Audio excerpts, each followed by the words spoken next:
ಕೈಯನ್ನ ಬಿಡದಿರ ಸದಾ ಕಾಲ 89ರಿಂದ ನನ್ನ ಆತ್ಮೀಯ ಸಹೋದರನ ಬಗ್ಗೆ ನಾನು ಮಾತನಾಡ್ತೇನೆ. ಅದಕ್ಕಿಂತ ಮುಂಚಿತವಾಗಿ 89, 94, 96ರಲ್ಲಿ ಸದಾಶಿವಣ್ಣ ಅವರು ಚುನಾವಣೆಗೆ ಏನು ಸ್ಪರ್ಧೆ ಮಾಡಿದ್ರು. 2 ಬಾರಿ ವಿಧಾನಸಭಾ ಚುನಾವಣೆ, ಒಮ್ಮೆ ವಿಧಾನ ಪರಿಷತ್ನ ಚುನಾವಣೆ. ಆ ಚುನಾವಣೆಗಳಲ್ಲಿ ಅವರು ಸೋತಿದ್ರು ಕೂಡ 2008ರಲ್ಲಿ ನನ್ನ ಆತ್ಮೀಯ ಸಹೋದರ ಹೇಳದಂತೆ ಕ್ಷೇತ್ರ ಪುನರ್ವಿಂಗಡಣೆ ಆದ ನಂತರ ನಾಗನಗೌಡರು ಪ್ರಪ್ರಥಮವಾಗಿ ಗುರುಮಿಟ್ಕಲ್ ವಿಧಾನಸಭಾ ಕ್ಷೇತ್ರದಿಂದ ಸ್ಪರ್ಧೆಯನ್ನ ಮಾಡ್ತಾರೆ. 8ರಲ್ಲಿ ಸೋಲನ್ನ ಕಾಣ್ತಾರೆ, 13ರಲ್ಲಿ ಕೇವಲ 600 ಮತಗಳಿಂದ ಪರಾಜಿತಗೊಳ್ತಾರೆ. ಆದರೆ 18ರಲ್ಲಿ ಗುರುಮಿಟ್ಕಲ್ ತಾಲೂಕಿನ ಎಲ್ಲ ತಂದೆ ತಾಯಂದ್ರ ಆಶೀರ್ವಾದ, ಹಿರೇಕರ ಆಶೀರ್ವಾದ, ಯುವಕರ ಸಹಕಾರ, ತಾಯಂದ್ರ ಶ್ರೀರಕ್ಷೆಯಿಂದ ಮೊದಲನೇ ಬಾರಿ ನಾಗನಗೌಡರು ವಿಧಾನಸಭೆಗೆ ಕಳಿಸ್ಕೊಟ್ಟಿರ್ತಕ್ಕಂಥ ಪುಣ್ಯಾತ್ಮ ತಂದೆ ತಾಯಂದ್ರು ಈ ಜಿಲ್ಲೆಯಲ್ಲಿ ಯಾರಾದ್ರೂ ಇದ್ರೆ ಅದು ಗುರುಮಿಟ್ಕಲ್ ತಾಲೂಕಿನ ಎಲ್ಲ ನನ್ನ ಪ್ರೀತಿಯ ಮಹಾಜನತೆ ಅಂತಕ್ಕಂಥದ್ದನ್ನ ನನ್ನ ಸಹೋದರ ನೆನೆಸ್ಕೊಳ್ತಾ ಇದ್ರು. ತದನಂತರ 2020ರ ಕಳೆದ ವಿಧಾನಸಭಾ ಚುನಾವಣೆ ಸಂದರ್ಭದಲ್ಲಿ ನನ್ನ ಆತ್ಮೀಯ ಸಹೋದರ ಇವತ್ತು ಮುಕ್ತವಾಗಿ ತನ್ನ ಮನಸ್ಸಿನಲ್ಲಿ ಇರ್ತಕ್ಕಂಥ ಮನದಾಳದ ಮಾತುಗಳನ್ನ ಹೃದಯ ಬಿಚ್ಚಿ ಇವತ್ತು ಜಿಲ್ಲೆ ಹಾಗೂ ತಾಲೂಕಿನ 4 ತಾಲೂಕಿನ ಜನತೆ ಮುಂದೆ ಇವತ್ತು ಇಟ್ಟಿರ್ತಕ್ಕಂಥದ್ದು. ಬಹುಶಃ ಇದು ನನ್ನ ಜೊತೆ ಅವರು ಕೂತು ಹಲವಾರು ಬಾರಿ ಅವರ ನಡವಳಿಕೆಗಳು, ಅವ್ರು ಯಾವ ರೀತಿ ಸನ್ಮಾನ್ಯ ಕುಮಾರಣ್ಣ ಅವರಿಗೆ ಇವತ್ತು ನಾನು ಒಬ್ಬ ಮಗ ಇದ್ದೇನೆ ಸತ್ಯ, ಆದರೆ ಇವತ್ತು ಮತ್ತೊಬ್ಬ ಮಗನ ರೂಪದಲ್ಲಿ ಇವತ್ತು ಈ ಜನತಾದಳ ಪಕ್ಷದಲ್ಲಿ ಮತ್ತೊಬ್ಬ ಯುವಕ ಇದ್ದಾನೆ ಅಂದರೆ ಅದು ನಮ್ಮ ಶರಣಗೌಡರು ಕುಮಾರಣ್ಣ ಅವರಿಗೆ. ಅದೇ ರೀತಿ ಸನ್ಮಾನ್ಯ ಕುಮಾರಣ್ಣ ಅವರು ಅವರ ತಂದೆ ಸ್ಥಾನದಲ್ಲಿ ನಿಂತು ಅವರು ಭಾಷಣ ಮುಗಿದೋಗಿತ್ತು, ಆದರೂ ಕೂಡ ಇಲ್ಲ ನಾನು ಇದು ಹೇಳಬೇಕಾಗಿರ್ತಕ್ಕಂಥ ಒಂದು ವಿಚಾರ, ಕ್ಷೇತ್ರದ ಜನತೆಯ ಸರ್ವೋತ್ತಮಕ ಅಭಿವೃದ್ಧಿಗೆ ಯಾವ ರೀತಿ ಸನ್ಮಾನ್ಯ ಕುಮಾರಣ್ಣ ಅವರು ಕೈ ಜೋಡಿಸಿದ್ರು ಅಂತಕ್ಕಂಥದ್ದನ್ನ ಸ್ಮರಿಸುತ್ತಾ ನನ್ನ ಆತ್ಮೀಯ ಸಹೋದರ ಶರಣಗೌಡರು ಮಾತನಾಡತಕ್ಕಂಥದ್ದನ್ನ ಎಲ್ಲರೂ ಕೇಳಿಸ್ಕೊಂಡಿದ್ದೇವೆ. ನೋಡಿ, ರಾಜಕಾರಣದಲ್ಲಿ ಅದರಲ್ಲೂ ಜನತಾದಳ ಪಕ್ಷದ ಇತಿಹಾಸವನ್ನ ನಾವು ತೆಗೆದು ನೋಡಿದಾಗ ಬಹಳ ಜನ ಈ ಪಕ್ಷದಿಂದ ರಾಜಕೀಯದ ಒಂದು ವೇದಿಕೆಯಾಗಿ ಪಕ್ಷದ ಕಾರ್ಯಕರ್ತರ ಒಂದು ದುಡಿಮೆಯಿಂದ, ಪಕ್ಷದ ವರಿಷ್ಠರ ಆಶೀರ್ವಾದವನ್ನ ಇಂದ ಟಿಕೆಟ್ ಅನ್ನ ಪಡೆದುಕೊಂಡು ನಿಮ್ಮ ದುಡಿಮೆಯಿಂದ ಶಾಸಕರಾಗಿರ್ತಕ್ಕಂಥ ಉದಾಹರಣೆಗಳು ಸಾಕಷ್ಟಿದೆ. ಇವತ್ತು ಬಹುತೇಕ 2 ರಾಷ್ಟ್ರೀಯ ಪಕ್ಷಗಳಲ್ಲಿ ಇವತ್ತು ಯಾರು ಶಾಸಕರಾಗಿ ಮಂತ್ರಿಗಳಾಗಿ ಕೆಲಸವನ್ನ ನಿರ್ವಹಣೆ ಮಾಡ್ತಾ ಇದ್ದಾರೋ ಅವರೆಲ್ಲರೂ ಕೂಡ ಜನತಾ ಪಕ್ಷದ ಔಟ್ಪುಟ್ಗಳ ಪ್ರಾಡಕ್ಟ್ಗಳೇ. ಅದು ಸನ್ಮಾನ್ಯ ದೇವೇಗೌಡರು ಸಾಹೇಬರು ಹಾಗೂ ರಾಜ್ಯಾದ್ಯಂತ ನಮ್ಮ ಪಕ್ಷದ ನಿಷ್ಠಾವಂತ ಕಾರ್ಯಕರ್ತ ಬಂಧುಗಳ ಶ್ರಮ, ಅವ್ರಿಗೆ ಸಿಕ್ಕಿರ್ತಕ್ಕಂಥ ಪ್ರತಿಫಲ. ಆದರೆ ಇವತ್ತು ನಾವು ನೋಡ್ತಾ ಇದ್ದೇವೆ ರಾಜಕಾರಣದಲ್ಲಿ ನಿಷ್ಠೆ ಅಂತಕ್ಕಂಥ ಪದಕ್ಕೆ ಎಲ್ಲೋ ಒಂದು ಕಡೆ ನಮ್ಮೆಲ್ಲರಲ್ಲೂ ಇತ್ತೀಚಿನ ರಾಜಕಾರಣದ ಕೆಲವೊಂದಷ್ಟು ಬೆಳವಣಿಗೆಗಳು ನಾವು ನೋಡಿದಂಥ ಹಿನ್ನೆಲೆಯಲ್ಲಿ ಯಾಕೋ ಹಿಂದಿದ್ದಂಗೆ ದೇವೇಗೌಡರು ಸಾಹೇಬರ ಕಾಲದಲ್ಲಿ, ಕುಮಾರಣ್ಣ ಅವರ ಕಾಲಘಟ್ಟದಲ್ಲಿ ಹಿಂದಿದ್ದಂಥ ರಾಜಕಾರಣಕ್ಕೂ ಇವತ್ತಿನ ರಾಜಕಾರಣಕ್ಕೂ ಗಜಗಜಾಂತರ ವ್ಯತ್ಯಾಸ ಆಗಿದೆಯಲ್ಲ ಅಂತಕ್ಕಂಥ ಒಂದು ಆತಂಕ ಇವತ್ತಿನ ಯುವ ಪೀಳಿಗೆಗಳಲ್ಲಿ ಮೂಡಿರ್ತಕ್ಕಂಥದ್ದು ಸತ್ಯ. ಯಾರೇ ಪಕ್ಷವನ್ನ ಬಿಟ್ಟು ಹೋಗಿರ್ಬೋದು, ಯಾರೇ ಪಕ್ಷವನ್ನ ತ್ಯಜಿಸಿ ಹೋಗಿರ್ಬೋದು, ಅಧಿಕಾರದ ಆಸೆಗೋ, ಹಣದ ಆಸೆಗೋ ಅಥವಾ ಮತ್ತೊಂದಕ್ಕೋ. ಆದರೆ ಸದಾಕಾಲ ಯಾದಗಿರಿ ಜಿಲ್ಲೆಯ ಜನತಾದಳ ಪಕ್ಷವನ್ನ ಪ್ರತಿನಿಧಿಸಿ ಸನ್ಮಾನ್ಯ ದೇವೇಗೌಡರಿಗೆ, ಸನ್ಮಾನ್ಯ ಕುಮಾರಣ್ಣ ಅವರಿಗೆ ಬೆಂಬಲವಾಗಿ ಅವರ ಹೋರಾಟಕ್ಕೆ ಜೊತೆಯಲ್ಲಿ ಹೆಜ್ಜೆಯನ್ನ ಹಾಕ್ತಾ ಇರ್ತಕ್ಕಂಥ ಕುಟುಂಬ ಜನತಾದಳ ಪಕ್ಷದಲ್ಲಿ ಯಾವ್ದಾದ್ರು ಕರ್ನಾಟಕ ರಾಜ್ಯದಲ್ಲಿ ಯಾವ್ದಾದ್ರು ಜಿಲ್ಲೆನಲ್ಲಿದ್ರೆ ಅದು ನಾಗನಗೌಡರ ಕುಟುಂಬ ಅಂತಕ್ಕಂಥದ್ದನ್ನ ಮತ್ತೊಮ್ಮೆ ನಾನು ಹೇಳ್ಬೇಕಾಗ್ತದೆ. ಇವತ್ತು 3ನೇ ತಲೆಮಾರು. ಸದಾಶಿವಣ್ಣ ಅವರ ನಂತರ, ನಾಗನಗೌಡರ ನಂತರ ಇವತ್ತು ಶರಣಗೌಡರು. ಶರಣಗೌಡರ ಬಗ್ಗೆ ನಾನು ಒಂದು ಮಾತನ್ನ ತಿಳಿಸ್ಬೇಕಾಗ್ತದೆ. ಈ ಹಿಂದೆ 2019 ಲೋಕಸಭಾ ಚುನಾವಣೆಯಲ್ಲಿ ಮಂಡ್ಯದಿಂದ ನಾನೇನು ಸ್ಪರ್ಧೆ ಮಾಡಿದ್ದೆ. ಆ ಚುನಾವಣೆಯಲ್ಲಿ ನಾನು ಪರಾಜಿತಗೊಂಡ ನಂತರ ಪಕ್ಷದಲ್ಲಿ ಆ ಹಿಂದೆ ಮಧು ಬಂಗಾರಪ್ಪನವರು ಯುವಜನತಾದಳ ಅಧ್ಯಕ್ಷರಿದ್ರು. ಆಗಿನ್ನು ಅವರು ಪಾಪ ಹೋಗಿದ್ದಾರೆ, ಈಗ ಅವ್ರ ಬಗ್ಗೆ ಚರ್ಚೆ ಬೇಡ. ಸನ್ಮಾನ್ಯ ದೇವೇಗೌಡರು ಸಾಹೇಬರು ಯಾರಾದ್ರೂ ಕ್ರಿಯಾಶೀಲ ಯುವಕನಿಗೆ, ಪಕ್ಷ ಕಟ್ತಕ್ಕಂಥ ಹಂಬಲ ಇರ್ತಕ್ಕಂಥ, ಛಲ ಇರ್ತಕ್ಕಂಥ ಯುವಕನಿಗೆ ಯುವ ಘಟಕದ ರಾಜ್ಯಾಧ್ಯಕ್ಷರ ಸ್ಥಾನದ ಒಂದು ಹುದ್ದೆನ ಅವ್ರಿಗೆ ಕೊಡಬೇಕು ಅಂತಕ್ಕಂಥ ತೀರ್ಮಾನದೊಂದಿಗೆ ಸನ್ಮಾನ್ಯ ದೇವೇಗೌಡರು ಸಾಹೇಬರು ಶರಣಗೌಡರನ್ನ ಕರೆಸಿರ್ತಾರೆ. ಆಗ ಶರಣಗೌಡರು ಈಗ ತಾನೇ ವೇದಿಕೆ ಮೇಲೆ ಮಾತನಾಡಬೇಕಾದ್ರೆ ಹೇಳ್ತಾ ಇದ್ರು, ಅವ್ರ ತಂದೆಯವರು ಶಾಸಕರಾಗಿದ್ರು ಕೂಡ ತಳಮಟ್ಟದಲ್ಲಿ ಯಾರಾದ್ರೂ ಕೂಡ ಕೆಲಸ ಮಾಡಬೇಕಾಗ್ತದೆ, ಕುಟುಂಬದಲ್ಲಿ ಕಾರ್ಯಕರ್ತರ ಜೊತೆ ಬೆರಿಬೇಕಾಗ್ತದೆ, ಜನರ ಜೊತೆ ಬೆರಿಬೇಕಾಗ್ತದೆ. ಯಾಕೆಂದ್ರೆ ಶಾಸಕರಾದಾಗ ಶಾಸಕ ಸ್ಥಾನಕ್ಕೆ ತನ್ನದಾದಂಥ ಕಮಿಟ್ಮೆಂಟ್ಗಳಿರ್ತವೆ, ತನ್ನದಾದಂಥ ಜವಾಬ್ದಾರಿಗಳಿರ್ತದೆ. ಹಲವಾರು ಕಮಿಟಿ ಮೀಟಿಂಗ್ಗಳನ್ನ ಅಟೆಂಡ್ ಮಾಡಬೇಕಾಗ್ತದೆ, ಸೆಷನ್ಗಳು ನಡೆಯುತ್ತೆ. ಈ ರೀತಿ ಅನೇಕ ಸಂದರ್ಭದಲ್ಲಿ ಕನಿಷ್ಠ ಪಕ್ಷ ಕಾರ್ಯಕರ್ತರು ಹಾಗೂ ಜನತೆ, ತಾಲೂಕಿನ ಜನತೆ ಅಪೇಕ್ಷೆ ಇಟ್ಕೊಳ್ತಕ್ಕಂಥದ್ದು. ಯಾರಾದರೂ ಕುಟುಂಬದ ಒಬ್ಬ ವ್ಯಕ್ತಿ ಅಥವಾ ಅವ್ರ ಮನೆಯವರು, ಮಕ್ಕಳು ಅಥವಾ ಅವ್ರ ತಮ್ಮಂದ್ರು, ಅಣ್ಣಂದ್ರು ಯಾರಾದರೂ ಒಬ್ರು ನಿರಂತರ ಸಂಪರ್ಕದಲ್ಲಿ ಇರಬೇಕು ಅಂತಕ್ಕಂಥದ್ದು ತಾಲೂಕಿನ ಜನತೆ ಅಪೇಕ್ಷೆ ಇಟ್ಕೊಳ್ತಾರೆ. ಆ ಜಾಗವನ್ನ ತುಂಬಿಸ್ತಕ್ಕಂಥ, ಭರಿಸ್ತಕ್ಕಂಥ ಕೆಲಸ ನಾಗನಗೌಡರ ಸುಪುತ್ರರು ಶರಣಗೌಡರು ಮಾಡ್ತಾ ಇದ್ರು. ಹಾಗಾಗಿ ಆ ಯುವ ಜನತಾ ದಳದ ಅಧ್ಯಕ್ಷ ಸ್ಥಾನಕ್ಕೆ ಸನ್ಮಾನ್ಯ ದೇವೇಗೌಡರು ಸಾಹೇಬ್ರ ತಲೆನಲ್ಲಿ ಮೊದಲು ಬಂದಂತ ವ್ಯಕ್ತಿ ಯಾರು ಅಂದ್ರೆ ಅದು ಶರಣಗೌಡರು. ಆದರೆ ಶರಣಗೌಡರು ಇಲ್ಲ, ನಾನು ಮುಂದಿನ ಸಾರ್ವತ್ರಿಕ ವಿಧಾನಸಭಾ ಚುನಾವಣೆಗೆ ನಮ್ಮ ತಂದೆಯವರ ಪರವಾಗಿ, ನಮ್ಮ ಕಾರ್ಯಕರ್ತರ ಪರವಾಗಿ, ಏಕೆಂದ್ರೆ ಇಲ್ಲಿವರೆಗೂ ನಾವೇನು ಹೋರಾಟ ಮಾಡ್ಕೊಂಡ್ ಬಂದಿದ್ದೇವೆ, ಇಷ್ಟು ವರ್ಷಗಳ ಕಾಲ ಹಲವಾರು ಸಂದರ್ಭದಲ್ಲಿ ಹಲವಾರು ಚುನಾವಣೆಗಳಲ್ಲಿ ಸೋಲನ್ನು ಉಂಡಿರ್ತಕ್ಕಂಥದ್ದೇ ಜಾಸ್ತಿ. ಈಗ ಜನ ನಮಗೆ ಆಶೀರ್ವಾದ ಮಾಡಿದ್ದಾರೆ. ಈ ಸಂದರ್ಭದಲ್ಲಿ ಅಧಿಕಾರ ಕೊಟ್ಟಂತ ಸಂದರ್ಭದಲ್ಲಿ ಅಧಿಕಾರವನ್ನು ಉಳಿಸ್ಕೊಳ್ತಕ್ಕಂಥದ್ದು ಬಹಳ ಮುಖ್ಯ ಆಗ್ತದೆ. ಅದು ಬಹಳ ಒಂದು ಜವಾಬ್ದಾರಿಯುತವಾದಂಥ ಕೆಲಸ. ಹಾಗಾಗಿ ನನಗೆ ಈ ಸದ್ಯದ ಮಟ್ಟಕ್ಕೆ ಯುವಜನತಾ ದಳದ ಅಧ್ಯಕ್ಷರ ಸ್ಥಾನ ಬೇಡ ಅಪ್ಪಾಜಿ ಅಂತೇಳಿ ನನ್ನ ಹೆಸರು ಶರಣಗೌಡರು ಸನ್ಮಾನ್ಯ ದೇವೇಗೌಡರು ಸಾಹೇಬ್ರ ಮುಂದೆ ಪ್ರಸ್ತಾವನೆಯನ್ನು ಇಟ್ಟಿರ್ತಕ್ಕಂಥದ್ದು. ನನಗೆ ಇದ್ರ ಬಗ್ಗೆ ಒಂದು ಚೂರು ಮಾಹಿತಿ ಇಲ್ಲ, ಯಾಕಂದ್ರೆ ನಾ ಕಾರ್ಯಕರ್ತರ ಹತ್ರ ಇವತ್ತು ಹಂಚ್ಕೊಳ್ಬೇಕಾಗ್ತದೆ.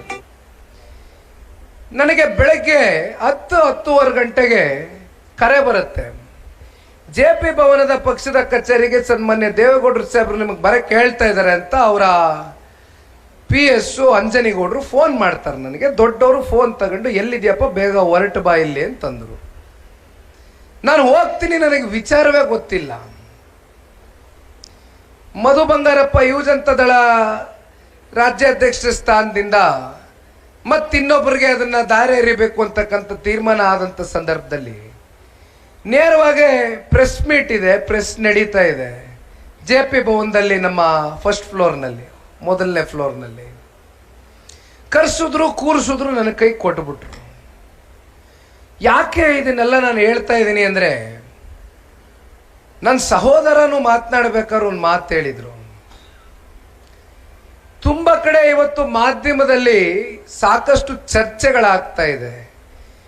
ನಿಖಿಲ್ ಕುಮಾರಸ್ವಾಮಿ ಇಂದಿನ ರಾಜ್ಯ ಪ್ರವಾಸದ ಹಿಂದೆ ಇರ್ತಕ್ಕಂಥ ಉದ್ದೇಶ ರಾಜ್ಯಾಧ್ಯಕ್ಷರಾಗಿ ನೇಮಕಾತಿ ಮಾಡ್ತಕ್ಕಂಥದಕ್ಕೆ ಪಕ್ಷ ತೀರ್ಮಾನ ತಗೊಂಡಿರ್ಬೋದೇನೋ ಅಂತಕ್ಕಂಥದ್ದು ಬಹಳ ಗಂಭೀರವಾದ ಚರ್ಚೆಗಳು ನಡೀತಾ ಇದೆ.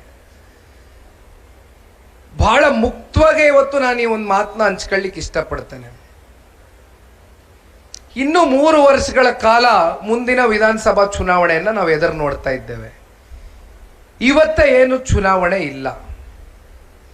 ಇಲ್ಲಿ ನಿಖಿಲ್ ಕುಮಾರಸ್ವಾಮಿ ರಾಜ್ಯ ಪ್ರವಾಸ ಮಾಡ್ತಾ ಇರ್ತಕ್ಕಂಥದ್ದು, ನಾನು ಒಬ್ಬ ಈ ಪಕ್ಷದ ಕಾರ್ಯಕರ್ತನಾಗಿ ರಾಜ್ಯದ ಉದ್ದಗಲಕ್ಕೂ ಕೂಡ ಯಾವುದೇ ನಿರೀಕ್ಷೆಯನ್ನ ಫಲಾಪೇಕ್ಷೆಯನ್ನ ಪಡೆದಿರ ಈ ಪಕ್ಷವನ್ನ ಕಟ್ಟು ಬೆಳೆಸಿರ್ತಕ್ಕಂಥ ಸಹಸ್ರಾರು ಸಂಖ್ಯೆಯಲ್ಲಿ ಪಕ್ಷದ ಕಾರ್ಯಕರ್ತರಿದ್ದಾರೆ.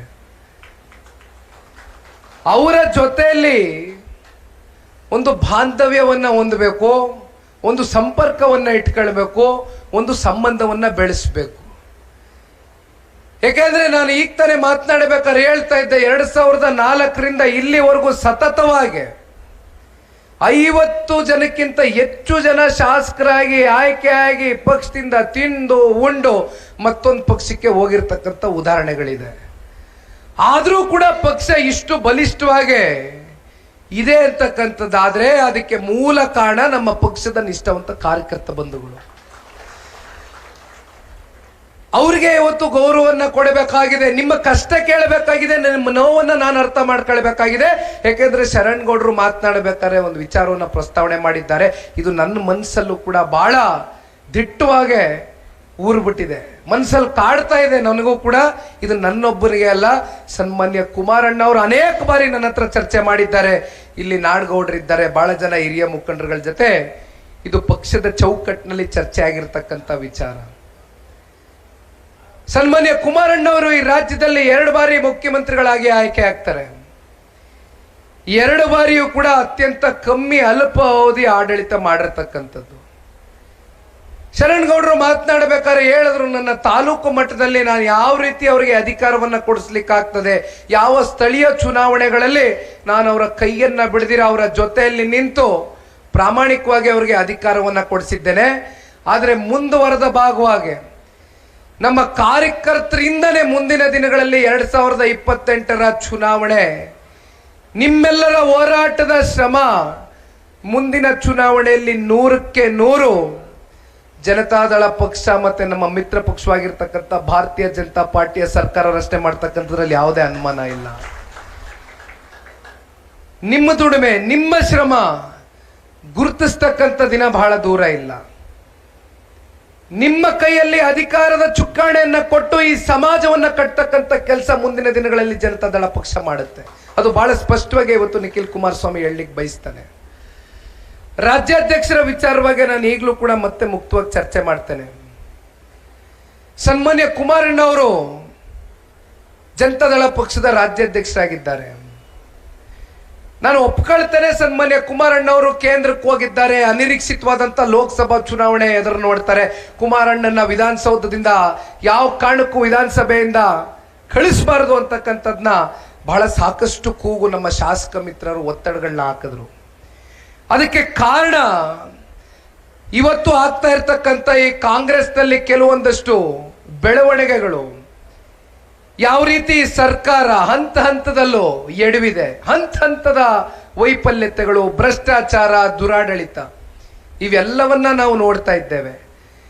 ಇಂಥ ಸಂದರ್ಭದಲ್ಲಿ ಒಬ್ಬ ನೈತಿಕತೆಯನ್ನ ಇಟ್ಕೊಂಡು ರಾಜಕಾರಣ ಮಾಡಿರ್ತಕ್ಕಂಥ ವ್ಯಕ್ತಿ ಯಾರಾದ್ರೂ ಇದ್ರೆ ಅದು ಕುಮಾರಣ್ಣ ಅವರು ಒಳಗಡೆ ವಿಧಾನಸೌಧದಲ್ಲಿ ವಿಧಾನ ಮಂಡಳದಲ್ಲಿ ಇರಬೇಕಾಗಿತ್ತು, ನೀವು ಹೋಗಬೇಡಿ ನಮ್ಮನ್ನ ಬಿಟ್ಟು ಅಂತಕ್ಕಂಥದ್ದಕ್ಕೆ ನಮ್ಮ ಶಾಸಕ ಮಿತ್ರರು ಅವ್ರಿಗೆ ಮಾತನ್ನ ತಿಳಿಸಿದ್ರು.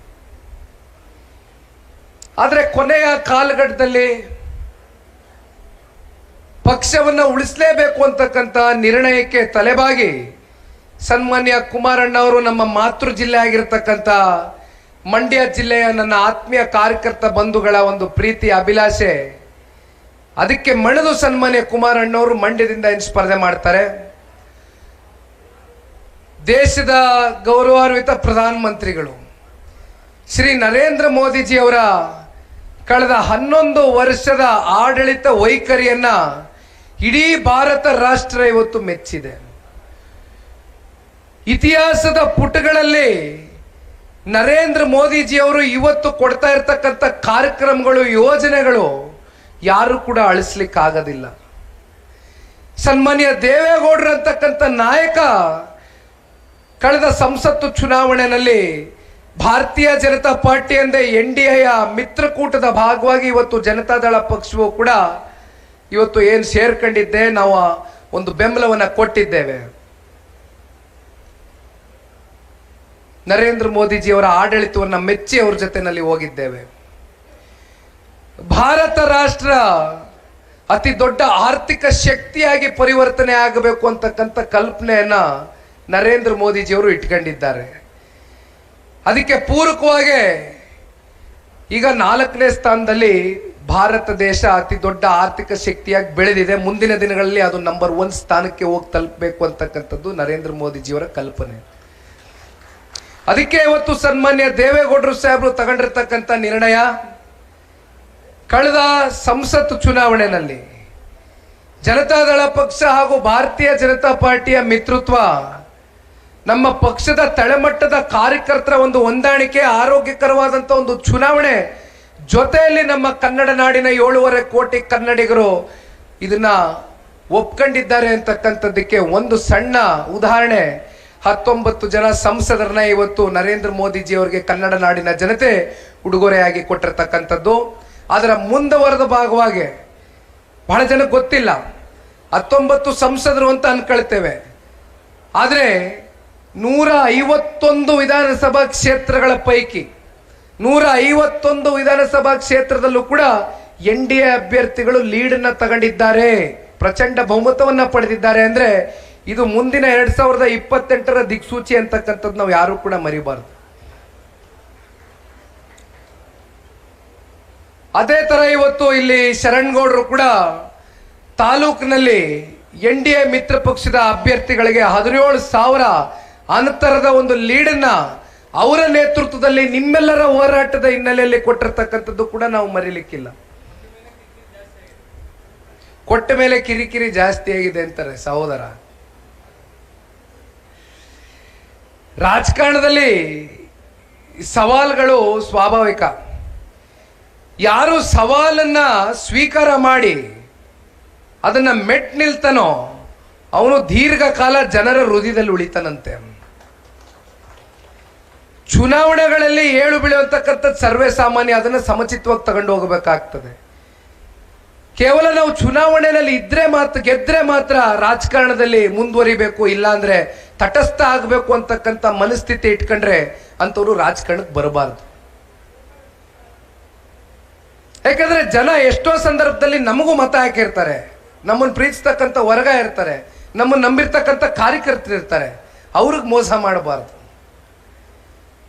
ಈಗ ಶರಣ್ಗೌಡರು ಹೇಳ್ದಂಗೆ ತಂದೆಯವರು 13ರಲ್ಲಿ 600 ಓಟಿಂದ ಸೋತಿರ್ತಕ್ಕಂಥದ್ದು. 600 ಓಟಿಂದ ನಾನು ಸೋತ್ಬಿಟ್ಟೆ, ನಾನು ಪರಾಜಿತಗೊಂಡ್ಬಿಟ್ಟೆ ಅಂತ 10 ಜನ ನಮಗೆ ಮತ ಹಾಕಿರ್ತಾರಲ್ಲ, ಅವ್ರ ಕೈ ಬಿಟ್ರೆ ಆ ಭಗವಂತ ಮೆಚ್ತಾನ? ಕಾರ್ಯಕರ್ತರು ಎಲ್ಲೋಗ್ಬೇಕು, ಪಕ್ಷ ಏನಾಗ್ತದೆ, ಇವೆಲ್ಲವೂ ಕೂಡ ಆಲೋಚನೆ ಮಾಡಬೇಕಾಗ್ತದೆ. ಅವ್ರ ಜಾಗವನ್ನ ಇವತ್ತು ಬರ್ಸಿರ್ತಕ್ಕಂಥ ಶರಣ್ಗೌಡರು ಬಹಳ ಜನ ಇವತ್ತು ಮಾತನಾಡಬೇಕಾದ್ರೆ ಶರಣ್ಗೌಡರು ಹೇಳಿದ್ರು, ನಾಡಗೌಡರು ಸಾಹೇಬ್ರು ಒಂದು ಮಾತು ಹೇಳಿದ್ರು, ಮುಂದಿನ ದಿನಗಳಲ್ಲಿ 2028ರ ಚುನಾವಣೆಯ ಫಲಿತಾಂಶ ಬಳಿಕ ಪ್ರತಿ ಜಿಲ್ಲೆಯಲ್ಲೂ ಕೂಡ ಜನತಾದಳ ಪಕ್ಷದ ಉಸ್ತುವಾರಿ ಮಂತ್ರಿಗಳಿರ್ಬೇಕು ಅಂತಕ್ಕಂಥ ಚರ್ಚೆ ಏನು ಬಂತು. ಆಗ ಇಲ್ಲಿರ್ತಕ್ಕಂಥ ಹಿರಿಯಕರು ನಾಡಗೌಡರು ಸಾಹೇಬ್ರು ಒಂದು ಮಾತನ್ನು ಹೇಳಿದ್ದಾರೆ, ಇವತ್ತು ಕನ್ನಡ ನಾಡನ್ನ ಒಂದು ಸಮೃದ್ಧ ನಾಡಾಗಿ ಇವತ್ತು ರೈತರು, ದೀನದಲಿತರು, ಬಡವರು, ಕೂಲಿ ಕಾರ್ಮಿಕರು, ಹೆಣ್ಮಕ್ಳು, ಯುವಕರು ನೆಮ್ಮದಿಯಾಗಿ ಮುಂದಿನ ದಿನಗಳಲ್ಲಿ ಬದುಕನ್ನ ಕಾಣಬೇಕು ಅಂತಕ್ಕಂಥದ್ದಾದ್ರೆ ಸನ್ಮಾನ್ಯ ಕುಮಾರಣ್ಣ ಅವರು ಈ ರಾಜ್ಯದ ಮುಖ್ಯಮಂತ್ರಿಗಳಾಗ್ಲಿ ನಾವು ಯಾವ್ದಕ್ಕೆ ಬೇಕಾದ್ರೂ ತ್ಯಾಗ ಮಾಡ್ಲಿಕ್ಕೆ ಸಿದ್ಧ ಅಂತಕ್ಕಂಥ ದೊಡ್ಡ ಮಾತುಗಳನ್ನ, ದೊಡ್ಡ ಮನಸ್ಸಿನ ಮಾತುಗಳನ್ನ ಇವತ್ತು ನಮ್ಮ ಮುಖಂಡರುಗಳು ಈ ವೇದಿಕೆ ಮೂಲಕ ಹಂಚ್ಕೊಂಡಿದ್ದಾರೆ. ಇವತ್ತು ಸನ್ಮಾನ್ಯ ಕುಮಾರಣ್ಣ ಅವರು ಕೇಂದ್ರದಲ್ಲಿ ಸಚಿವರಾದ ಬಳಿಕ ಬಹಳ ಜನ ಇವತ್ತು ಕಾಂಗ್ರೆಸ್ನ ನಾಯಕರುಗಳು ಪ್ರಶ್ನೆ ಮಾಡ್ತಾರೆ, ಕುಮಾರಣ್ಣ ಅವರು ಏನ್ ಮಾಡಿದ್ದಾರೆ 1 ವರ್ಷದಿಂದ ಅಂತ. ಇವತ್ತು ಕುಮಾರಣ್ಣ ಅವ್ರಿಗೆ ಇರ್ತಕ್ಕಂಥ 2 ಇಲಾಖೆ, ಒಂದು ಹುಕ್ಕು ಮತ್ತೆ ಇನ್ನೊಂದು ಬೃಹತ್ ಕೈಗಾರಿಕೆ. ನನ್ನ ಇಲಾಖೆಗೆ ನಾನು ಸೀಮಿತವಾಗಿ ಕೆಲಸ ಮಾಡಿದ್ರೆ ಸಾಕು ಅಂತಕ್ಕಂಥದ್ದು ಎಂದು ಕೂಡ ಅವ್ರು ಭಾವಿಸಿಲ್ಲ. ಕನ್ನಡ ನಾಡಿನ ಜನತೆ ಅವ್ರಿಗೆ ಆಶೀರ್ವಾದ ಮಾಡಿ ಉನ್ನತವಾದಂಥ ಸ್ಥಾನದಲ್ಲಿ ಕೂರಿಸಿದ್ದೀರಿ.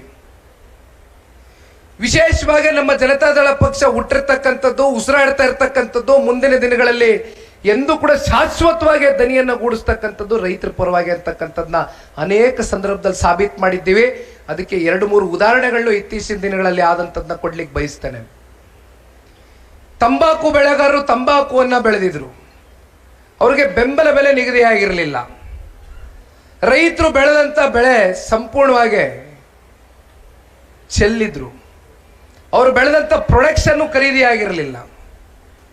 ಅದನ್ನ ಖರೀದಿ ಮಾಡಲಿಕ್ಕೆ ಆದೇಶ ಹೊರಡಿಸಿ ಮನವಿಯನ್ನ ಕೊಟ್ಟು ಕೇಂದ್ರದ ಕೃಷಿ ಸಚಿವರು ಶಿವರಾಜ್ ಸಿಂಗ್ ಚೌಹಾಣ್ ಜಿ ಅವರಿಗೆ ಮಾತನಾಡಿದ್ದು ಸನ್ಮಾನ್ಯ ಕುಮಾರಣ್ಣ ಅವರು. ಮತ್ತೊಂದು ಕಡೆ ಮಾವು ಬೆಳೆಗಾರರು, ಮಾವು ಬೆಳೀತಕ್ಕಂಥವ್ರು, ಅವರು ಕೂಡ ಮಾವನ್ನ ಬೀದಿ ಬೀದಿಲಿ ಚೆಲ್ತಕ್ಕಂಥದ್ದು ಆಕ್ರೋಶವನ್ನು ವ್ಯಕ್ತಪಡಿಸಿದ್ರು. ಆ ಸಂದರ್ಭದಲ್ಲೂ ಸನ್ಮಾನ್ಯ ಕುಮಾರಣ್ಣ ಅವರು ನಿಂತು ಮಾವು ಬೆಳೆಗಾರರು 2.5 ಲಕ್ಷ ಮೆಟ್ರಿಕ್ ಟನ್ ಅಷ್ಟು ಮಾವಿಗೆ ಬೆಂಬಲ ಬೆಲೆಯನ್ನು ಕೊಡಿಸಿರ್ತಕ್ಕಂಥದ್ದು ಇದೇ ಕುಮಾರಣ್ಣ ಅವರು.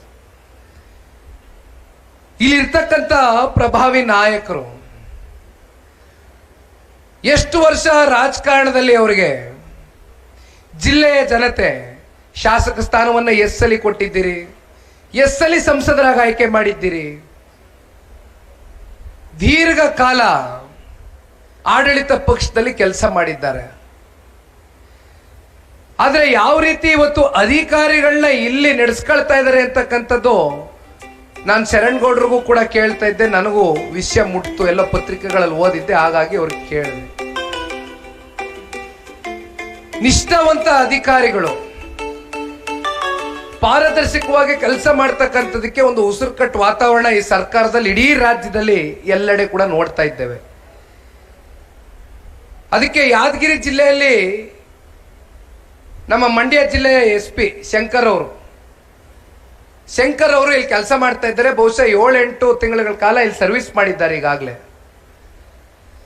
ಇಲ್ಲಿ ಇಸ್ಪೀಟ್ ಆಡಿಸ್ತಕ್ಕಂಥವ್ರು, ಮಟ್ಕ ಕಟ್ತಕ್ಕಂಥವ್ರು, ಮರಳು ದಂಧೆ ಮಾಡ್ತಕ್ಕಂಥವ್ರು, ಇವೆಲ್ಲದಕ್ಕೂ ತಡೆ ಹೊಡಬೇಕೋ ಬೇಡವಾ? ತಪ್ಪೇನ್ ಮಾಡ್ತಾ ಇದ್ದಾರೆ SP ಅವರು? ಇದನ್ನ ತಡೆ ಹೊಡ್ತಾರೆ ಅಂತ ಕಾಂಗ್ರೆಸ್ನ ಇಲ್ಲಿರ್ತಕ್ಕಂಥ ಪ್ರಭಾವಿ ನಾಯಕರುಗಳ ಹಿಂದೆ ಮುಂದೆ ಇರ್ತಕ್ಕಂಥ ಹಿಂಬಾಲಕರು, ಚೇಲಗಳು ವ್ಯಾಪಾರ ಮಾಡ್ಬೇಕಲ್ಲ ಅವರು. ಅದಕ್ಕೆ ಪಾಪ ಅವ್ರನ್ನ ಇಲ್ಲಿಂದ ಕಿತ್ತೊಗಿಬೇಕು ಅಂತ ಈಗಾಗಲೇ ತೀರ್ಮಾನ ಮಾಡಿದ್ದಾರೆ, ಅವ್ರ ಮೇಲೆ ಒತ್ತಡ ಇರ್ತಾ ಇದ್ದಾರೆ. ಇದು ಇಲ್ಲಿರ್ತಕ್ಕಂಥ ಪ್ರಭಾವಿ ನಾಯಕರುಗಳು ಜಿಲ್ಲೆಯ ಜನತೆಗೆ ಕೊಡ್ತಾ ಇರ್ತಕ್ಕಂಥ ಬಳುವಳಿ, ನಿಷ್ಠಾವಂತ ಅಧಿಕಾರಿಗಳಿಗೆ, ನಿಷ್ಠಾವಂತ ಸೇವೆಗೆ. ಅನೇಕ ವಿಚಾರಗಳಿದೆ ಮಾತನಾಡೋದಕ್ಕೆ. ಕಲಬುರಗಿ ಜಿಲ್ಲೆಗೆ ನಿನ್ನೆ ದಿನ ಜೇವರಿಗೆ ಹೋದಂತ ಸಂದರ್ಭದಲ್ಲಿ ಪ್ರತಿನಿತ್ಯ ನೋಡ್ತಾ ಇದ್ದೀರಿ ಎಷ್ಟು ಕೊಲೆ ಪ್ರಕರಣಗಳು ಪ್ರತಿನಿತ್ಯ ಕಣ್ಣಿಗೆ ಬೀಳ್ತಾ ಇದೆ, ಎಷ್ಟು ಬೆಳಕು ಚೆಲ್ತಾ ಇದೆ. ಆದ್ರೆ ಇವತ್ತಿಗೂ ಕೂಡ ನಮ್ಗೇನೂ ಗೊತ್ತಿಲ್ಲ ಅಂತ ಕೈ ಕಟ್ಟೆ ಹಾಕೊಂಡು ಕೂತಿದ್ದಾರೆ. ಕಾನೂನು ಸುವ್ಯವಸ್ಥೆ ಅಂತಕ್ಕಂಥದ್ದು ಈ ರಾಜ್ಯದಲ್ಲಿ ಸಂಪೂರ್ಣವಾಗಿ ಸತ್ತೋಗಿದೆ, ಕುಸ್ತೋಗಿದೆ. ಯಾರು ಕೇಳ್ತಕ್ಕಂಥವ್ರು ದಿಕ್ಕಿಲ್ಲ. ಇಲ್ಲಿ ಸೇಡಮು ಮತ್ತೆ ನಮ್ಮ ಚಿತ್ತಾಪುರ 2 ತಾಲೂಕಿನಲ್ಲಿ ಸ್ಯಾಂಡ್ ಮಾಫಿಯಾ 165 ಕೋಟಿ ರೂಪಾಯಿ ದೊಡ್ಡ ಹಗರಣ, ದೊಡ್ಡ ಭ್ರಷ್ಟಾಚಾರ. ಜಿಲ್ಲಾಡಳಿತ ಕಣ್ಣು ಮುಚ್ಕೊಂಡು ಕೂತಿದೆ, ಯಾವ ಜಿಲ್ಲಾಧಿಕಾರಿಗಳು ಮಾತನಾಡ್ತಕ್ಕಂಥದ್ದಿಲ್ಲ. ಸರ್ಕಾರದಲ್ಲಿರ್ತಕ್ಕಂಥ ಪ್ರಭಾವಿ ಮಂತ್ರಿಗಳು ಅದನ್ನ ಕನಿಷ್ಠ ಪಕ್ಷ ಒಂದು ತನಿಖೆಗೆ, ಒಂದು ತನಿಖಾ ಏಜೆನ್ಸಿ ಮಾತಾಡ್ತಾರೆ. ಪಾಪ SIT ಅಂತೀರಿ, SSITನೋ SITನೋ ಅದು ಏನೋ ನಮಗೆ ಗೊತ್ತಿಲ್ಲ. ಯಾಕೆಂದ್ರೆ ಇವೆಲ್ಲ ಸ್ವತಂತ್ರ ಸಂಸ್ಥೆಗಳು, ಸ್ವತಂತ್ರವಾಗಿ ಕೆಲಸ ಮಾಡಬೇಕು ಅಂತಕ್ಕಂಥದ್ದು ನಮ್ಮ ಪ್ರಜಾಪ್ರಭುತ್ವದಲ್ಲಿ ಇರ್ತಕ್ಕಂಥದ್ದು. ಆದರೆ ಯಾರ್ದೋ ಒತ್ತಡಕ್ಕೆ ಮಣಿದು ಮತ್ತಿನ್ನೊಬ್ಬರನ್ನ ಯಾರನ್ನೋ ಒಂದ್ ಕಡೆ ಹನಿ ಟ್ರ್ಯಾಪು, ಮನಿ ಟ್ರ್ಯಾಪು, ತೆರಿಗೆ ಟ್ರ್ಯಾಪ್ ಮಾಡೋದಕ್ಕೆ ಈ SSITನ ಬಳಕೆ ಮಾಡ್ಕೊಳ್ತಾ ಇರ್ತಕ್ಕಂಥದ್ದು ನಿಜಕ್ಕೂ ಕೂಡ ಎಂದೂ ಕೂಡ ಕರ್ನಾಟಕ ರಾಜ್ಯದಲ್ಲಿ ಇಂಥ ಸರ್ಕಾರ, ಕೆಟ್ಟ ಸರ್ಕಾರ ಆಡಳಿತ ಮಾಡಿರ್ತಕ್ಕಂಥ ಉದಾಹರಣೆಗಳಿಲ್ಲ. ಅಕ್ಕಪಕ್ಕ ರಾಜ್ಯಗಳಲ್ಲಿ ಇವತ್ತು ಕಾಂಗ್ರೆಸ್ನವ್ರ ಪಾಪ ಹೇಳ್ತಾರೆ, ಜನತಾದಳ ಪಕ್ಷ ಮುಗದೆ ಹೋಯ್ತು, ಜನತಾದಳ ಪಕ್ಷ ಎಲ್ಲಿದೆ, ಜನತಾದಳ ಪಕ್ಷ ದುರ್ಬೀನ್ ಹಾಕಿ ಹುಡುಕ್ಬೇಕು, ಯಾರು ಇರ್ಲಿಕ್ಕಿಲ್ಲ ಜನತಾದಳ ಪಕ್ಷದಲ್ಲಿ ಅಂತ ಹೇಳ್ತಾರೆ. ಪಾಪ ನಮ್ಮ ಶಾಸಕ ಮಿತ್ರರನ್ನು ಕರೀತಾರೆ, ಬನ್ನಿ ಬನ್ನಿ ನಮ್ಮ ಪಕ್ಷಕ್ಕೆ ಸೇರ್ಪಡೆ ಆಗ್ಬಿಡಿ, ಬನ್ನಿ ಬನ್ನಿ ನಾವು ಅನುದಾನ ಕೊಡ್ತೀವಿ ಅಂತಾರೆ. ಇತ್ತೀಚೆಗೆ ಹೊಸದಾಗಿ ಗೆದ್ದಿರ್ತಕ್ಕಂಥ ಶಾಸಕ ಮಿತ್ರರು ಜಾಸ್ತಿ ಇದ್ದಾರೆ ನಮ್ಮ ಜನತಾದಳದಲ್ಲಿ. ಅವ್ರು ಕರೆದಾಗೆಲ್ಲ ನನಗೊಂದು ಫೋನ್ ಮಾಡ್ತಾರೆ, ಕರೀತಾ ಇದ್ದಾರೆ ಅಂತ. ದಯಮಾಡಿ ಹೋಗಿ ಬನ್ನಿ. ಜನತೆ ನಮ್ಮ ಓಟ್ ಹಾಕಿದ್ದಾರೆ. ಜನಗಳ ಪರವಾಗಿ ನಿಮ್ಗೆ ಏನಾರು ಅನುದಾನ ಸಿಕ್ಕಿ ನೀವೇನಾರು ಕೆಲಸ ಮಾಡ್ತಕ್ಕಂಥದ್ದಕ್ಕೆ ನಿಮ್ಗೆ ಅವಕಾಶ ಸಿಕ್ಕಿದ್ರೆ ದಯಮಾಡಿ ತುಂಬ ಹೃದಯದಿಂದ ಅದನ್ನ ತೆಗೆದುಕೊಂಡು ಬಂದು ಕೆಲಸ ಮಾಡಿಸಿ ಅಂತ ಹೇಳಿದ್ದೇನೆ. ಕರೀತಾರೆ ಪಾಪ, ಕರೆದು ಕೂರಿಸ್ಕೊಂಡು ನೀರಾವರಿ ಇಲಾಖೆಯಲ್ಲಿ 85 ಕೋಟಿ ನಿನಗೆ, 150 ಕೋಟಿ ನಿನಗೆ ಅಂತಾರೆ. ಏನು ಪಕ್ಕದಲ್ಲಿ ನಿನ್ಸ್ಕೊಂಡು ಪತ್ರ ಇಟ್ಕೊಂಡು ಒಂದು ಪೋಸ್ಟ್ ಕೊಡಿಸ್ತಾರೆ. ಬಾಪ ಫೋಟೋಗ್ರಾಫರ್ ಫಸ್ಟ್ ಪೋಸ್ಟ್ ತಗೊಂಡು ಕಳಿಸ, ಯಾವ ಫೋಟೋ ತಗೊಬಿಡು. 12 ಜನ ರೆಡಿ ಆಗೋರೆ ಅಂತ ಹೇಳ್ತಾ ಇದೀವಲ್ಲ, 12ರಲ್ಲಿ ಇವರು ಅವ್ರೆ ಅಂತ ಆಚೆ ಕಡೆ ಬಿಂಬಿಸ್ಬೇಕಲ್ಲ. ಆಮೇಲೆ ಮೊನ್ನೆ ಮತ್ತೆ ಕೇಳಿದೆ ನಮ್ಮ ಶಾಸಕರಿಗೆ, ಬಂತ ದುಡ್ಡು ಅಂತ. ಎಲ್ಲಿ ಬರ್ತದೆ ಸರ್, ಕ್ಯಾಬಿನೆಟ್ ಅಲ್ಲಿ ಅಪ್ರೂವ್ ಆಗಿಲ್ಲ, ವಾಪಸ್ ರಿಜೆಕ್ಟ್ ಮಾಡಿ ವಾಪಸ್ ಮನೆಗೆ ಕಳಿಸಿದ್ರು ಮುಖ್ಯಮಂತ್ರಿಗಳು. ಫೈನಾನ್ಸ್ ಅಪ್ರೂವಲ್ಲೇ ಆಗಿಲ್ಲ, ವಾಪಸ್ ಕಳಿಸಿದ್ರು. ಪಾಪ ಉಪಮುಖ್ಯಮಂತ್ರಿಗಳು ಕರೀತಾರೆ, ಮುಖ್ಯಮಂತ್ರಿಗಳು ರಿಜೆಕ್ಟ್ ಮಾಡ್ತಾರೆ. ಇವತ್ತು ಕಾಂಗ್ರೆಸ್ನ ಪಕ್ಷ ಅವ್ರ ಪರಿಸ್ಥಿತಿ ಎಲ್ಲಿಗೆ ಹೋಗಿದೆ ಅಂದ್ರೆ, ಜನತಾದಳದ ಪಕ್ಷದ ಬಗ್ಗೆ ಮಾತನಾಡ್ತಾರೆ. ಎಲ್ಲಿದೆ ಜನತಾದಳ ಪಕ್ಷ, ಮುಗದೆ ಹೋಯ್ತು ಅಂತೀರಿ. 100 ವರ್ಷ ಇತಿಹಾಸ ಇರ್ತಕ್ಕಂಥ ನಿಮ್ ಕಾಂಗ್ರೆಸ್ ಎಷ್ಟು ರಾಜ್ಯದಲ್ಲಿ ಆಡಳಿತ ಮಾಡ್ತಿದ್ದೀರಿ? ಎಷ್ಟು ರಾಜ್ಯದಲ್ಲಿ ಮಾಡ್ತಾವ್ರಣ್ಣ ಆಡಳಿತ ಕಾಂಗ್ರೆಸ್? 3 ರಾಜ್ಯ, ಹಿಮಾಚಲ್ ಪ್ರದೇಶ, ತೆಲಂಗಾಣ, ಕರ್ನಾಟಕ. ಹಿಮಾಚಲ್ ಪ್ರದೇಶದಲ್ಲಿ ಈಗಾಗಲೇ ಕಾಂಗ್ರೆಸ್ ಗ್ಯಾರಂಟಿ ಕೊಡ್ತೀನಿ ಅಂತ ಹೇಳಿ ಹಲವಾರು ಪತ್ರಿಕೆಗಳಲ್ಲಿ ಪ್ರಕಟಣೆಯನ್ನು ಓದಿದ್ದೇವೆ. ದಿವಾಳಿ ಎದ್ದೋಗಿದೆ ಹಿಮಾಚಲ್ ಪ್ರದೇಶ ಸರ್ಕಾರ, ದಿವಾಳಿ ಎದ್ದೋಗಿದೆ. ಆರ್ಥಿಕ ಸುನಾಮಿ ಘೋಷಣೆ ಮಾಡಬೇಕಾಗಿದೆ ಇವತ್ತು. ಅಲ್ಲಿಂದ ನೀವು ತೆಲಂಗಾಣಕ್ಕೆ ಬನ್ನಿ, ಅವ್ರ ರಾಜ್ಯದ ಮುಖ್ಯಮಂತ್ರಿಗಳು ರೇವಂತ್ ರೆಡ್ಡಿ ಅವರು ಹೇಳ್ತಾರೆ, ನಾನು ಈ ರಾಜ್ಯದ ಮುಖ್ಯಮಂತ್ರಿಗಳಾಗಕ್ಕಿಂತ ಮುಂಚಿತವಾಗಿ ನನಗೆ ಗೊತ್ತೇ ಇರಲಿಲ್ಲ ರಾಜ್ಯದ ಆರ್ಥಿಕ ಪರಿಸ್ಥಿತಿಗಳು ಏನಾಗಿತ್ತು ಅಂತ. ಇಲ್ಲಿ ಬಂದು ಕೂತ ಮೇಲೆ ನನಗೆ ಗೊತ್ತಾಯಿತು ಎಷ್ಟು ಸವಾಲುಗಳಿದೆ ಅಂತ. ನಾವೇನೋ ಪ್ರಣಾಳಿಕೆಯಲ್ಲಿ ಅವತ್ತು ಮತ ಗಿಟ್ಟಿಸ್ಕೊಳ್ಳೋದಕ್ಕೋಸ್ಕರ ಕಮಿಟ್ಮೆಂಟ್ ಮಾಡಿಬಿಟ್ಟಿದ್ದೀವಿ. ಈಗ ಅದನ್ನು ಉಳಿಸ್ಕೊಳಕ್ ಆಗ್ತಾ ಇಲ್ಲ, ನಮ್ಮ ಕೈಲಿ ಏನು ಮಾಡೋದು ಗೊತ್ತಾಗ್ತಾ ಇಲ್ಲ. ಅದೆಷ್ಟೋ ಪಟ್ಟಿ ಕೊಟ್ಟರು, 1000 ಕೋಟಿ ಬರ್ತದೆ, ಅದರಲ್ಲಿ ಸರ್ಕಾರಿ ನೌಕರರಿಗೆ 1000 ಕೋಟಿ ಹೋಗ್ತದೆ, ಸರ್ಕಾರ ನಡೆಸ್ತಕ್ಕಂಥ ಕಚೇರಿಗೆ ಇಷ್ಟು ಹೋಗ್ತದೆ, ಮತ್ತು ನಮಗೆ ಮಿಕ್ಕಿರ್ತಕ್ಕಂಥದ್ದಿಷ್ಟೇ, ಅದರಲ್ಲಿ ನೀವು ಯಾವ ರೀತಿ ಹೇಳ್ತೀರೋ ಆ ರೀತಿ ಕೇಳ್ತೀವಿ ಅಂತ ಹೇಳ್ತಾರೆ. ಪಾಪ ಗ್ಯಾರಂಟಿಗಳು ಕೊಡಬೇಕಾ ಬೇಡವಾ, ಅಥವಾ ಗ್ಯಾರಂಟಿ ಕೊಟ್ರೆ ನೌಕರರಿಗೆ, ಸರ್ಕಾರಿ ನೌಕರರಿಗೆ ಸಂಬಳ ಕೊಡದ, ಅವ್ರದ್ದು ನಿಲ್ಸದ ಅಂತ ಪಾಪ ಅವ್ರು ಕೇಳ್ತಾರೆ ಮುಖ್ಯಮಂತ್ರಿಗಳು. ಅಸಹಾಯಕತೆ. ಆದ್ರೆ ಕಾಂಗ್ರೆಸ್ನವರು, ಕರ್ನಾಟಕದ ಕಾಂಗ್ರೆಸ್ನವರು ಈಗಲೂ ಕೂಡ ಉದ್ದಟತನ ಬಿಟ್ಟಿಲ್ಲ. ಇಲ್ಲ, ನಾವು ಗ್ಯಾರಂಟಿ ಕೊಡ್ತೀವಿ ಅಂತಾರೆ. ಗ್ಯಾರಂಟಿಯಾಗೆ ಗ್ಯಾರಂಟಿ. ನೆನ್ನೆ ನಮ್ಮ ಆಲ್ಕೋಡ್ ಹನುಮಂತಪ್ಪನವ್ರು ಹೇಳ್ತಾ ಇದ್ರು, ಗ್ಯಾರಂಟಿ ಹೆಸರಲ್ಲಿ 55,000 ಕೋಟಿ ಪ್ರತಿ ವರ್ಷ ಇವತ್ತು ಗ್ಯಾರಂಟಿಗೆ ಹೊಂದಿಸ್ಬೇಕು. ಗೃಹಜ್ಯೋತಿ, ಗೃಹಲಕ್ಷ್ಮಿ, ಯುವ ನಿಧಿ, ಮೇಜರ್ ಗ್ಯಾರಂಟಿ ಸ್ಕೀಮ್ಸು. ಪ್ರತಿ ತಿಂಗಳು 2,000 ರೂಪಾಯಿ ಕೊಡಬೇಕು ಹೆಣ್ಣು ಮಕ್ಕಳ ಖಾತೆಗಳಿಗೆ. ಜನ ಕೇಳಲಿಲ್ಲ, ನೀವು ನಿಮ್ಮ ಪ್ರಣಾಳಿಕೆಯಲ್ಲಿ ಹೇಳ್ಕೊಂಡವ್ರು ತಿಂಗಳ ಕೊಡ್ತೇವೆ, ಚಾಚು ತಪ್ತೀರಾ ಅಂದ್ರಿ. ಕೊಡಕ್ಕಾಗ್ತಾ ಇದೆಯಾ? ಜನಕ್ಕೆ ಸಮರ್ಪಕವಾಗಿ ನೀವು ಕೊಡ್ತಾ ಇದ್ದೀರಾ? ನಾಡಗೌಡ್ರು ಹೇಳ್ದಂಗೆ ಸಂಸತ್ ಚುನಾವಣೆ ಬರುತ್ತೆ, 6 ತಿಂಗಳು ಒಂದೇ ಸಲ ಇಟ್ಕೊಳ್ಳೋದು. ಅಲ್ಲೆಲ್ಲೋ ಪಾಪ ನಮ್ಮ ಬೆಂಗಳೂರು ಗ್ರಾಮಾಂತರದಲ್ಲಿ ಒಂದು ಫಲಾನುಭವಿಗಳ ಹೆಣ್ಣು ಮಕ್ಕಳು, ಫಲಾನುಭವಿಗಳು ಯಾರ್ಯಾರು ಫಲಾನುಭವಿಗಳಿದ್ರು, ಕಾರ್ಯಕ್ರಮ ಮಾಡಿದ್ರು ಚುನಾವಣೆ ಮುಂಚಿತವಾಗಿ. ಕರೆದು ಕೂರಿಸಿ ಆ ಹೆಣ್ಣು ಮಕ್ಕಳಿಗೆ, ನೀವೇನಾದರೂ ಕಾಂಗ್ರೆಸ್ ಪಕ್ಷದ ಅಂದಿದ್ದಂಥ ಸಂಸದರು, ಇವತ್ತಿಲ್ಲ ಬಿಡಿ ಪಾಪ ಅವ್ರು ಮನೆಗೆ ಕಳಿಸಿದ್ರು ಜನ, ಅಂದಿದ್ದಂಥ ಸಂಸದರಿಗೆ ನೀವು ಮತ ಹಾಕ್ಲಿಲ್ಲ ಅಂದ್ರೆ ನಿಮ್ಗೆ ಯಾವ ಕಾರಣಕ್ಕೂ ಗ್ಯಾರಂಟಿಗಳು ರದ್ದು ಮಾಡಿಬಿಡ್ತೀವಿ, ನಿಮ್ಗೆ ಯಾವ ಕಾರಣಕ್ಕೂ ಕೊಡ್ಲಿಕ್ಕಿಲ್ಲ ಅಂತ ಧಮಕಿ ಹಾಕಿದ್ರು. ಏನಾಗಿದೆ ಇವತ್ತು ಗ್ಯಾರಂಟಿಗಳ ಕತೆ? ಅಲ್ಲೆಲ್ಲೋ ಚನ್ನಪಟ್ಟಣ, ಸಂಡೂರು, ಶಿಗ್ಗಾವಿ ಚುನಾವಣೆ, ಮತ್ತು 4 ತಿಂಗಳದ್ದು ಇಟ್ಕೊಳ್ಳೋದು, ಒಂದೇ ಸಲ ಹಾಕೋದು. ಶರಣ್ಗೌಡ್ರು ಹೇಳ್ದಂಗೆ ಅದು ಎಲ್ಲಿವರೆಗೂ ಗ್ಯಾರಂಟಿ ಕೊಡ್ತಾರೋ ನಿಮಗೆ ಬಂದರೆ ದಯಮಾಡಿ ತಗೊಳ್ಳಿ. ಆದರೆ ಮುಂದೆ ನನಗೆ ಗೊತ್ತಿದೆ, ನಿಮ್ಮ ಹೃದಯದಲ್ಲಿ ಈಗಾಗಲೇ ತೀರ್ಮಾನ ಮಾಡಿದ್ದೀರಿ. ಜನತಾದಳನೂ ನೋಡಿದ್ದೀರಿ, ಕಾಂಗ್ರೆಸ್ ಆಡಳಿತನೂ ನೋಡಿದ್ದೀರಿ, ಕುಮಾರಣ್ಣನ ನಾಯಕತ್ವನೂ ನೋಡಿದ್ದೀರಿ, ಮತ್ತೊಬ್ಬರ ನಾಯಕತ್ವನೂ ನೋಡಿದ್ದೀರಿ. ಕುಮಾರಣ್ಣನಿಗೂ ಅವಕಾಶ ಕೊಟ್ಟಿದ್ದೀರಿ, ಆದರೆ ಸಂಪೂರ್ಣವಾಗಿ ಅವಕಾಶ ಕೊಟ್ಟಿಲ್ಲ. ನಾಡಗೌಡ್ರು ಹೇಳ್ದಂಗೆ ದೇವ್ರು ಮಾಡಿರ್ತಕ್ಕಂಥ ಮುಖ್ಯಮಂತ್ರಿ, ದೇವರ ಆಶೀರ್ವಾದದಿಂದ ಆದಂಥ ಮುಖ್ಯಮಂತ್ರಿ. ಇವತ್ತು ನಾವು ಯಾತಕ್ಕೋಸ್ಕರ ಇಷ್ಟು ರಾಜ್ಯಾದ್ಯಂತ ಪ್ರವಾಸ ಮಾಡ್ತಾ ಇದ್ದೇವೆ ಅಂದ್ರೆ, ಇವತ್ತು ನಮ್ಗೆ ಏನೂ ಬೇಡಪ್ಪ ಅಂತ ಸುಮ್ಮನೆ ಕೈ ಕಟ್ಟೆ ಹಾಕೊಂಡು ಕೂತ್ಕೊಂಡ್ರೆ 40ರಿಂದ 45 ಸೀಟು ಜನ ನಮಗೆ ಕೊಡ್ತಾರೆ. ಆದರೆ 40ರಿಂದ 45 ಸೀಟು ತಗೊಳ್ತಕ್ಕಂಥದಕ್ಕೆ ಇವತ್ತು ನಾವು ಆ ಮಟ್ಟಕ್ಕೆ ಹೋಗಕ್ಕೆ ಸಿದ್ಧರಿಲ್ಲ. ನಾವು ಸವಾಲ್ ಸ್ವೀಕಾರ ಮಾಡಿದ್ದೇವೆ. ರಾಜ್ಯಾದ್ಯಂತ ಪ್ರವಾಸ ಮಾಡ್ತೇವೆ. ರಾಜ್ಯದ ಉದ್ದಗಲಕ್ಕೂ ಜನರನ್ನ ಸಮಸ್ಯೆನ ಆಲಿಸ್ತಕ್ಕಂಥ ಕೆಲಸ ಮಾಡ್ತೇವೆ. ಜನರಲ್ಲಿ ವಿಶ್ವಾಸವನ್ನು ಮೂಡಿಸ್ತಕ್ಕಂಥ ಪ್ರಯತ್ನ ಮಾಡ್ತೇವೆ.